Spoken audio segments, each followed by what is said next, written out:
Back a lot of America off and make a lot of America celebrate. The two guys that are standing by and have stood by the whole time by principles over party and been standing for Ted Cruz. Although Mark has not officially endorsed him, I listened to him and it's pretty clear. It's pretty clear who you stand with. What did you think last night, Mark?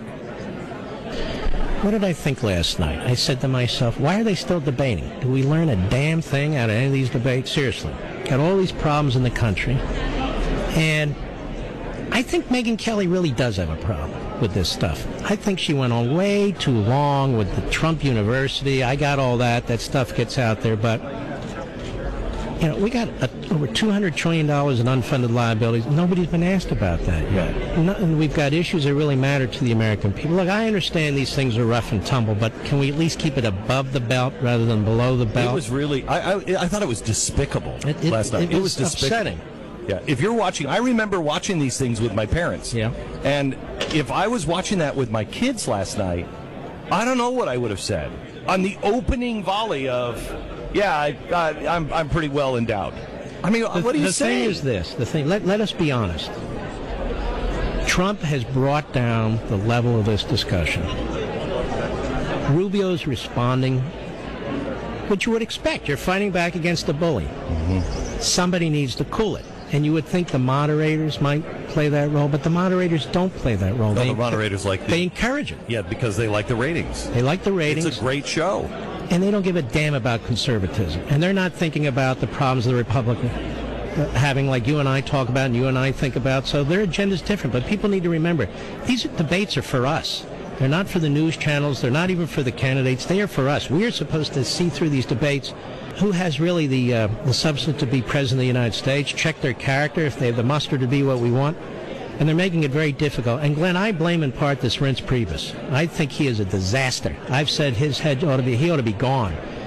How many more debates, how much more of this silliness are we going to go through? How are we going to convince people who are not base conservatives to support our candidates when we're not even making a case? And as I say, I don't even know what does the GOP stand for? You know, nothing. I was talking to Sean Hannity yesterday, and who? Oh, that's my buddy.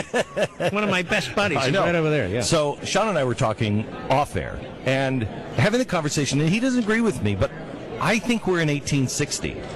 I've been saying this for a while that the Republican Party is going the way of the Whig Party, and a lot with Reince. I mean, what does it stand for, Mark? Really, tell me. I've asked that myself. We took a survey yesterday, The Blaze took a survey of the people here at CPAC, asking them, will you vote for Donald Trump if he is the nominee? Most said yes. I'll hold my nose. I don't know why. Maybe you disagree with me, but your principles over party. First of all, it would have reminded me of 1858 with the Lincoln-Douglas debates, but these are no Lincoln-Douglas debates. Not at all. And by the way, as an aside point, that's what I would favor. Get the media the hell out of it. Let the candidates decide who the moderators are going to be. Maybe Hillsdale College, the Heritage Foundation. But there's no reason liberal media types and even pretend conservative types should be able to moderate Republican debate. I just think it only started since 1960. Mm-hmm. Well, we ought to reverse that. You know, my attitude is we fight like hell to get the most conservative guy we can across the finish line, and we'll figure out the rest later. What I do not like is the idea, the establishment swooping in, trying to steal whatever happens and move it into the convention. Horrible. That'll be a turnoff of everybody. Horrible. I mean, I have to tell you, if they tried to do that, I'm not, how I feel about Trump. But I will defend Trump and his supporters on that. That's wrong. You can't go in and change the rules of the game and hijack it and disenfranchise. You're over at that point. And they are the enemy. They are the enemy. And so enough of them. Yeah. But here's the thing. You and I know we're caught in a weird position here. Because on the one side, we have the establishment that would benefit from something we might do if it's not wise. And then on the other side, we have Trump in many ways, who I think is running a third-party candidacy within the Republican Party. I don't think he gives a damn about the Republican Party, the conservative, but he's kind of running a Ross Perot thing, but not on the outside, but on the inside. Yes. Which is actually pretty smart. Very. But it's problematic. If you're a conservative, you're looking at one side, and you're seeing Romney and those guys, and then you see Trump and the others here, and you're saying, well, what should I do? Which is what you're saying. What do you do at the end? My view is let's not even talk about the end. Let's fight like hell to get the most conservative candidate nominated. Then things are going to change, and then we'll figure that out. What do you think? What do you think the odds are now between open primaries, closed primaries, and Ted Cruz? What do you see coming? Well, as you know, Cruz does better in these closed primaries, but we're moving into more liberal states. Yes. You know, Republicans in Maryland are not Republicans in Oklahoma. Yes. So I don't know what's going to happen, but I will tell you this. Considering Cruz gets almost no free airtime, he's been dragged through the mud for 4 years. He has been brutalized by the establishment. He's been brutalized by the PACs for Rubio. He's been brutalized by Trump. It is amazing that this guy is number 2. It's amazing he's gotten the number of delegates that he's gotten. I know. Can you imagine if Trump wasn't in this and it was Cruz and the rest of he'd be running away with this thing. I agree with you completely. Landslide. Yeah. So you're not gonna take a position on. I have a position, but I have family yanking me in the other direction, saying people are hanging on your every word, and if you say, I know. And if you say you won't vote for Trump, then you're going to. So my attitude is, let's jump off that bridge when we get there. What do you think of this? What did you think of the last question in the debate last night, where they asked the candidate? I think I fell asleep, actually. The last, my blood was pumping too hard. I was so angry at that thing. The last question was to each of them: will you support Donald Trump? And here's what I honestly, I don't know how to answer that if I'm a candidate, because you're in that system. And you've made Donald Trump promise that he wouldn't run third party. Here's the thing. If any of them do manage to be the nominee, they're going to need the Trump supporters. I know. So this is practical politics. And the one thing that I keep weighing in my mind, Glenn, and I'm serious. But hang on, let me just finish this before you make that statement, because I don't know how I would answer if I were in that position because of that practical politics. But I also don't know how you say what you've just said for the last 2 hours about that guy, saying he's the most dangerous, he's absolutely corrupt, and then say, I'd vote for him. Except when you're voting, it's not an up or down plebiscite. You're voting for one of two candidates.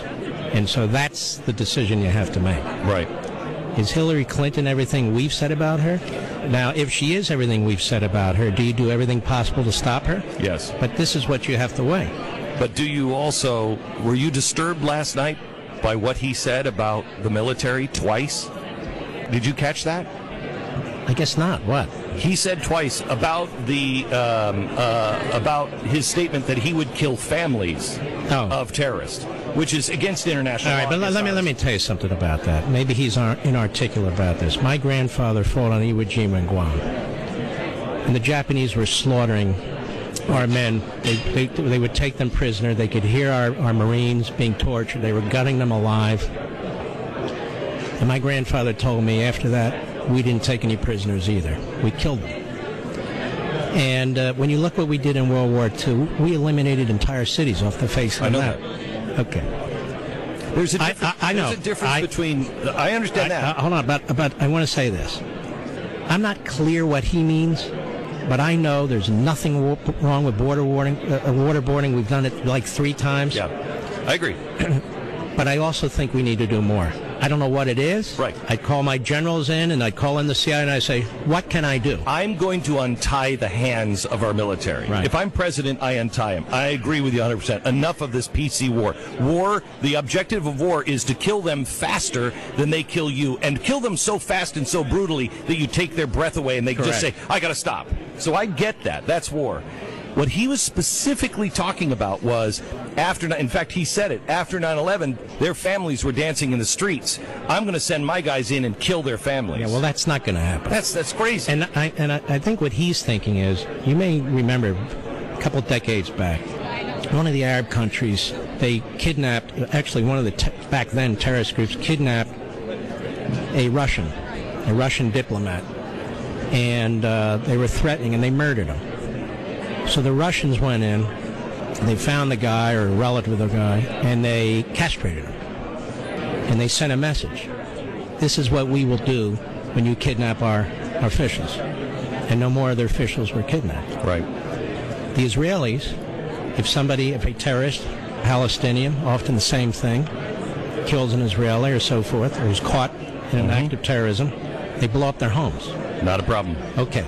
So we need to do more than what we're doing. I'm not sure it's what he's saying. Yeah. But, and plus he's not going to be able to do that anyway. It's just not going to happen. Right. And this is part of the problem. Well, that was the thing. He said twice last night, oh, they will obey my orders. They will obey my orders. No, but he has to obey the law, too. But here's the thing. It's like the wall. Rhetorically, here's my question. Mexico says, no, actually, we're not building the wall. I can't believe that would happen. And there's not a damn thing you're going to do about it. Right. So what's he do? Tariffs. He goes to Congress. He still needs appropriations, even for tariffs. He needs a law. He can't say, I have a pen and a phone, unless Obama left his phone behind. And then, let's say Chuck Schumer stands up on the floor of the Senate and says, I'm going to filibuster. You're not getting one penny for that wall. You see, he can't just build the wall. That's not how the system works. So to say, I'm going to build that wall, trust me, and the Mexicans are not going to pay for that wall. I wish they would, but they're not going to. And I'm going to build it. Well, if you don't get any appropriations, you're actually not building anything. Well, then I'll put tariffs in place. Well, you can't just put tariffs in place. So this is the thing that never gets discussed. And it's not just the candidates. I mean, these moderators are just... Let's talk about something happy. Chickeness. You started something, and I signed up to become a member of your website. Now I better be good. You better be good. Yeah. You better be good. Phenomenal service that you've started. Tell everybody about it. It's just a TV show from LevinTV.com. And I just feel the networks, the cable TV, and you know this, you're like the architect. And, no, not that would be Rove. You don't want to be him. But anyway, I mean the good architect. The good one. But they wouldn't want me, and I don't want them. And honestly, I'm really tired. I can't watch any more of these shows with conga lines of guests who keep screaming at each other. I can't take it anymore, and I don't watch it anymore. Right. And I think that's why cable and network and satellite TV see their numbers really plummeting. And there's a lot of young people out there who use these new devices, and use these new platforms, and we want to embrace these technologies, smart TV, iPhones, whatever. So we're going to do this program. It'll run at 9 p.m. live, taped live, after my radio show. Thank you. Actually, I don't know what the hell that is. Anyway, so... that was very good. If anything, I'm quick. And I want to do long-form interviews. Yeah. Because I like to get into history, you too. I like to get deeply into philosophy. Not because I'm Professor Mark, but because I think it could be done in a way... No, you're exactly right. That's interesting. You're exactly right. And I have to tell you, we are ahead of the game. We're ahead of the left on this. This is the absolute future, and that's why Tanya and I both signed up and have become members, and I urge my audience to do the same. LevinTV.com. We have to support each other because it's over. The way it has always been delivered is over. It's only a matter of time, and everything's going to be delivered through an app, and you have to support the people who are doing it now because it gives us the money to be able to further it. But let me say this. The Blaze and what you've created with Mercury really has led the way, and it was very courageous to do these things that you did. You broke away from cable TV. You know, they like to say, well, we pushed it. No, you were an enormous success. You broke away from cable TV. You've got a huge radio show. You've got a news operation. You are the one who's got the media empire. I'm not interested in the media empire. And so it's very, very important what you do. And I hope people who like my show and listen to what I do, make sure they check out The Blaze and sign up for you guys too. Thank you very much, Mark. God bless you. God bless you. Thank you very much. In the battle together.